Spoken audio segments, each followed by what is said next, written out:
आजिर समय रे प्रत्येक व्यक्ति बाहर राजनीति रे चिंतित बा दुखित नुहंती। आजिर समय रे प्रत्येक व्यक्ति घरोई राजनीति पई चिंतित होउछंती बा कष्ट पाउछंती। केबे स्त्री रो घर लोक राजनीति करिथांती, केबे आपनको भाई भाउज राजनीति करिथांती, अर्थात केही ना केही राजनीति करिवारे व्यस्त थांती। आपनको केमिति नीच देखाइबे सेथि पई व्यस्त थांती, आपनको लुटिया पई व्यस्त थांती। एमिति काहेकि होइथाय कि केही भी व्यक्ति आजिर समय रे बाहर राजनीति रे व्यथित नुहंती। उदाहरण मानि नियंतु कि आपण सड़क रे जाउछंती, सेही सड़क रे केते भी गोडी पत्थर पड़िछि, किंतु आपनको किछि फरक पड़िबो नाही। से केते भी गोडी पत्थर रो रास्ता हेउ आपण सहजरे चली जिवे, आपनको अधिक कष्ट हेबो नाही। किंतु सेही सड़क रु गोटे पत्थर बा गोटे गोडी आपनको जूतारे चली जिवे तो आपण अल्प बाट भी चली परिबे नाही, आपण सेठारे अटकी जिवे। आपण जेबे जाए से गोडी जोतारू न काढ़ी आपण चली परिबे नहीं। एही समान स्थिति आम परिवार सह होइथाय।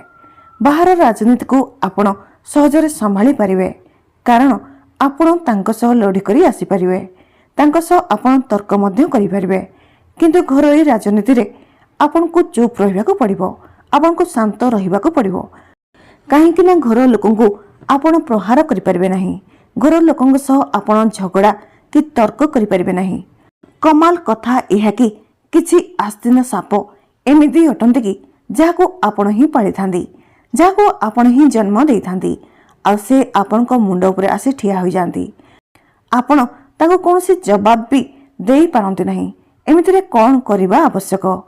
एही घरोई राजनीति रो केमिति बंचिबे, अबा पारिवारिक राजनीति रो केमिति बंचिबे, आउ आस्तीन साप को केमिति संभालिबे, आउ एपरि लोकन को किपरि निज जीवन रु बाहर करिवे, आउ एमानको किपरि बुद्धि सिखाइबे, आज ए विषय जानिबा। विषय को जीवा पूर्व आपनको अनुरोध कि वीडियो को लाइक एंड सब्सक्राइब करंतु, कारण यह मोर परिश्रम को सार्थक करने सह मोर मनोबल बढ़ाइबो। तेणु चलंतु जानिबा विस्तार रूप रे। आचार्य चाणक्य कहते कि जेबे शत्रु निज घरर होइथिबे तो युद्ध शक्ति अबा खंडारे नुहे, बरम चतुरता और नीति रे लड़ा जाइथाय। एही शत्रु केबे सांग होई, केबे संपर्क होई, तो केबे निकटतर संपर्कर मुखड़ा पिंधि आपनका सामना को आसी थाए, आपनका दुर्बलता को जानि थाए, आ ताहार फायदा उठे थाए। आपण भाबिथांती कि ए तो मोर निजर लोक, किछि कहबो नाही, किंतु से आपनकर एही भल मानसिकता को दुर्बलता भाबी नै थाए। से भाबी थाए कि आपण डरी गले, भांगी गले और हारी गले। किंतु चाणक्यंक नीति कहि थाए कि प्रकृत शक्ति सेही निरवतार अछि जहा भाबी चिंती आपणा जाय थाए। ध्यान दे शुणु, बेले बेले आमे घरोई राजनीति रे एते अधिक प्रतिक्रिया देवा को लगी जांती, एते अधिक सामिल हो जांती, किंतु ताहा घरोई संपर्क और गभीर संपर्क होइताए। आ जे पारिवारिक संपर्क होइतांती तांको आपनकर अति निकटतर कथा जଣା थाए, बहुत गभीर कथा जଣା थाए, आ ताहा आपण सेमानको सेतेबेले कहि दैथांती जेबे आपण बहुत भावप्रवण होई जाइथांती। सेतेबेले आपण निज विषय रे अर्थात दुख, हानि, समस्या, दुर्बलता आदि विषय रे कहि दैथांती। आपण भाबिथांती कि हुए तो ए व्यक्ति मते सहायता करिवो, किंतु कहबा परे आपण अनुभव करथांती कि समस्ते आपण को बुझिवा लोक नुहंती, बरम आपण को मजाक उड़ेवा लोक होइथांती। तेणु केबे भी कोनोसी एमिति व्यक्ति को निज विषय रे कहंतु नाही जे केउठारे भी ओगाली पारे, कोनोसी व्यक्तिर सामना रे आपण को रहस्य को उजागर करि पारे, आउ केउठारे भी आपण को दुर्बल करि पारे। एबे ध्यान दे शुणंतु कि आपण को किपरि घरोई राजनीति रे फसाई दिया होइथाय। बलद को आपण जे कोनोसी काम रे लगाइले से करिथाय। बलद को गाड़ी रे जोची पारिबे बा हळ भी करि पारिबे, किंतु आपण षंढ को जोची पारिबे नाही कि हळ करि पारिबे नाही। काहे कि जानछंती, काहे कि ना से शक्तिशाली होइथाय, से गुलामी करि न थाए। जेबे कोनोसी व्यक्ति को केउथिरे जोड़ीबार होइथाय बा कोनोसी काम करैबार होइथाय तो तांको दुर्बल करा जाइथाय, तांको नतमस्तक करा जाइथाय। काहे कि ना जणे शक्तिशाली व्यक्ति को केबे गुलाम करैबा सहज होई न थाए। सेतिपई आपण को मानसिक भाव रे पीड़ा देथांदी, हेले आपण दुर्बल होई जिवे, आ आपण दुर्बल होई गले मानसिक भाव रे भांगी जिवे, तेबे जाई आपण तांको हिसाब रे चलिबे। एहा नुहे कि आपण को कोनोसी एक निर्दिष्ट संपर्क रे एपरि होई थाए। आपण को पड़ोसी, आपण को बंधु बांधव मित्र अबा परिवार मध्य होई पारे। जेबे आपण मानसिक भाव में दुर्बल होइजिबे तो से बुझीजिबे कि एबे आपन को कौनसी प्रकार मोड़ा जाई पारे, कौनसी प्रकार आकार दिया जाई परिबो।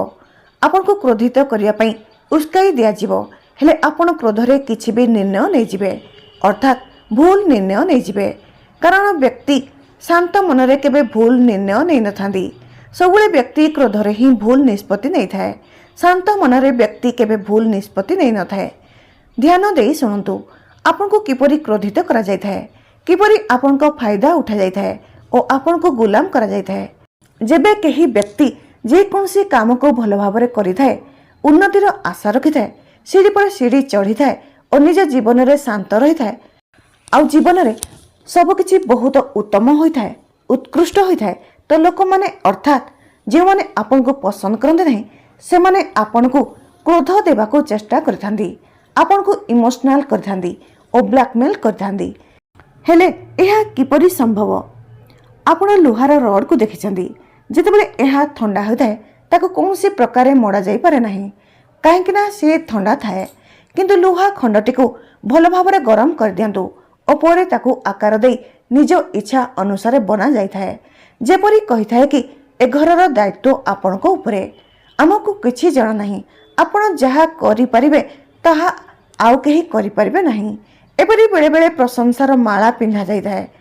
आउ जेउ दिन आपण खाली होई जाई थांदी से दिन आपण को कहा जाई थाए कि आपण दुर्बल अटंती, आपण को भूल पई ए सब किछि होईछि। एही परि आस्तीन सापठारु दूरेई रहंतु। आउ जेउ दिन आपण दुर्बल होईजिबे तो आपण को इमोशनल ब्लैकमेल करा जाए। आपण को एहा देखा जाई जे आपण बहुत उत्तम व्यक्ति अटंती, आपण को सामने रे कंदा जाए, चिंतित हेबार नाटक करा जाए। दिने एपरि समय आसी थाए आपण तांको पई करजरे बुडी जांती, चिंतित होई जांती। उदाहरण, जने व्यक्ति छोट चाकरीटे करथिले, तांको तांको परिवार एमिति करजरे बुडाई देले कि से सेथिरु बाहर होई पारंती नाही कि निज जरूरी की मध्य पूरण करि पारंती नाही। आ दिनकु दिन सुधरे बुडी जांती। प्रत्येक संपर्क पई निज कर्तव्य आधार रे कुहा जाई तांको लुटा जाए। भाई भौणी बापा माँ कर्तव्य कही कही इमोशनल करा जाए एवं तांको चिंतित हेबाकू भांगिबाकू एकुटिया छाड़ी दिया हुए। से व्यक्ति जीवनर किछि खुशी पाइबा बदल रे लोन सुझिबार लागि थाए। कहिबार अर्थ एहा नुहे कि बापा माँ भाई भौणी स्त्री संपर्क रे रुहंतु नाही, किंतु निजको एते सुरक्षित रखि नियंतु कि आपण को जीवन रे एपरि समस्या न आसु। कारण एही समस्या आम भूल पई आसी थाए, आउ एथिरु केवल टंका ही बचाई पारे। आजिरा समय रे जदि आपण को पाखरे टंका नाही तो आपण को मूर्ख बुझा जिवो। जदि आपण को पाखरे टंका अछि तो आपण को सब दुर्बलता से टंका रे लुचि जिवो। लोक माने भूल को आखिरे देखिले भी कहिबे एहा तो तांको शौक अटे। जदि आपण कोनसी बद अभ्यास भी रखिछंती आ आपण को पाखरे टंका अछि तो ताको लोक माने शौकी कहि टाळी देबे, जेबे कि ताहा उचित नहे, जेबे कि ताहा स्वास्थ्य पई हानिकारक होइथाए। आउ एही भूल जदि आपण समस्या रे पड़ी बा टंकार अभाव रे करिथांती तो आपण को दोषी कर दिया हुए। ए सब परिस्थिति रु रक्षा पाइबा पई उपाय होची निजको उन्नत करिबा, निज जीवन को भलो करिबा, आपण को जीवन रे अन्यर हस्तक्षेप को करिबा को न दबा। आपण को जीवन को आसी से माने आपण को एकुटिया करि परिबे नाही, आपण को भ्रमित करि परिबे नाही, आपण को मूर्ख बनै परिबे नाही कि आपण को बर्बाद करि परिबे नाही। सेति पई आपण को एहा करिबा को हेबो। एथि पई जदि आपण सशक्त न हेबे तो आपण घरर एक घरोई राजनीति रे परिणत होइजिवो, जहा दिने एमिति हेबो कि आपण संपूर्ण बर्बाद होइजिबे। अधिकांश लोकन को पचारि देखंतु कि आपण बर्बाद हेबार पछर कारण किए तो उत्तर एहा मिलिबो कि मो परिवार पड़ोशी अवा संपर्कीय। यह सेतेबेले होइथाए जेबे लोक माने निज फायदा पई, निज ईर्षा ज्वलन भाव पई से आपणकर किछि भी बड़ क्षति कर दियंती, आउ एहा आपण को आभास मध्य हुए नाही। एपरिकी आपणक स्त्री भाई बापा माँ को मध्य एमाने आपणक विरोध रे कर देइथांदी, किंतु एहा किपरि हेला आपण जानि पारंती नाही। घरर परिवार लोक माने किपरि निज व्यक्तिगत स्वार्थ पई राजनीति करी घर भांगिया सह आपणकर बड़ क्षति करने को पछाते नहीं। यह बेले बेले देखिले शुणिले मध्य विश्वास करेंगे नहीं, कहीं ए सब करुवा व्यक्ति आपण को विश्वासी आपण को निजर लोक करिथाए, जहाको आपण विश्वास भरोसा करथांती। संपर्क आड़े टंका लुटि नेबा मध्य घरोई राजनीतिर आधार होइथाए। जीवन में खुशी पाइबा चाहूँगी तो निज भितर खुशी खोजतु। भल पाइबा हेले निजक भल पातु, कारण अन्य ठारू आशा रखिबे तो कष्ट पाइबे, अणदेखा और असम्मान पाइबे। तेबे चलतु जानिबा चाणक्यंकर सही 8टी नीति, जहा जानिले आपण घरर शत्रु को सामना करिपारिबे, अर्थात दिमुहा व्यक्ति को आपण बुद्धि शिखई पारिबे। तेबे चलतु जानिबा चाणक्यंकर सही 8टी नीति विषय। प्रथम, निज भावना को मजबूत करंतु। घरर शत्रु आपण को भावना उपरे सर्वप्रथमे प्रहार करिथाए। से जानि थाए कि आपण तांको मना करि परिबे नाही, अटकाइबे नाही, काहेकि ना से आपण को निजर लोक। से बारंबार एमिति कथा कहिबे जहा आपण को हृदय को आघात देबो, जेपरि आपण को द्वारा किछि होई परिबो नाही, अबा आपण सर्वदा विफल ही हेबे। एही सब कथा आपण को आत्मविश्वास को भांगिया पई कहा जाय थाए। किंतु चाणक्य कहते कि जदि आपण को भावना मजबूत थिबो तो आपण को केही हलै परिबे नाही। निज भावना को एते मजबूत करंतु कि कोनसी अपमान देखाई कहिबा कोनसी कथा आपण को दुर्बल करि परिबो नाही। एथिपई सर्वप्रथमे निज ऊपर विश्वास रखंतु। निजे निजको कहंतु कि आपण को ठारे सही शक्ति अछि जहा कोनसी कठिनता को भी पार करि परिबो। जेबे केही आपण को निज देखिबे तो तांको कथा को हृदय रु बाहर करि दियंतु। भाबंतु कि एहा तांको दुर्बलता अटे, जहा को से आपण को नीच देखाई लुचाइबा पई चेष्टा करूछंती। जेबे केही बारंबार आपण को देखाई किछि कहंती तो सेतेबेले क्रोध करिबा परिवर्ते शांत रुहंतु। क्रोध आपण को दुर्बल करिथाए, किंतु शांति आपण को शक्ति देइथाए। शांति रे भाबंतु कि सामना व्यक्ति एमिति काहेकि करूछंती, कौन से आपण को सफलता रे ईर्षा करूछंती, कौन से चाहुछंती कि आपण आगो को जाई न परंतु। जेबे आपण तांको मनोवृत्ति जानि जिवे तो तांको कथा आपण को आघात लागिबो नाही, बरम आपण से कथा को निज परिश्रम अग्नि रे बदलाई देबे। द्वितीय हेउची जते अपमान सहिबा को पड़िले भी निज प्रगति को अटकांतु नाही। घरर शत्रु चाहिथांती कि आपण अटकी जांतु। से बहुत प्रकार नकारात्मक कथा कहिथांती, मजाक उड़ैथांती, हेले आपण डरी थकी अबा हताश होई निज परिश्रम करिबा छाड़ी देबे। किंतु चाणक्य कहचंती कि ना अटकंतु ना हार मानंतु। जदि आपण एठारे अटकी गले तो विजय तांकर हेबो, जे आपण को हीन देखाइया को चाहुचंती।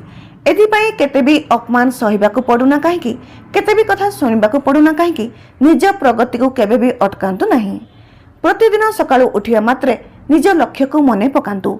ताहा पढ़ा हेउ, चाकरी हो, अबा व्यवसाय हो, अबा कौन से सपना हो, सेथिपई परिश्रम जारी रखंतु। तृतीय हेउची घरर शत्रु को तांको चाल रे फसांतु। घरर शत्रु अधिकांश आपण को अपमानित करथांती, आपण को विषय रे मिछ प्रचार करथांती, अन्य मानकु आपण को विरोध रे करथांती। चाणक्य कहचंते कि एमिति शत्रु को जवाब देवा उचित नुहे। एहा बदल रे एमिति स्थिति बनांतु कि तांको चाल तांको ऊपर भारी पड़ी जिवो। उदाहरण, जदि केही कहिथाय कि आपण गर्वी अटंती तो आपण सबुठारो अधिक विनम्रता देखांतु। जदि केही कहिथाय कि आपण बेकार अटंती तो निज परिश्रम रे एमिति उदाहरण होई जांतु कि से निजे मिछुआ प्रमाणित होई जिवे।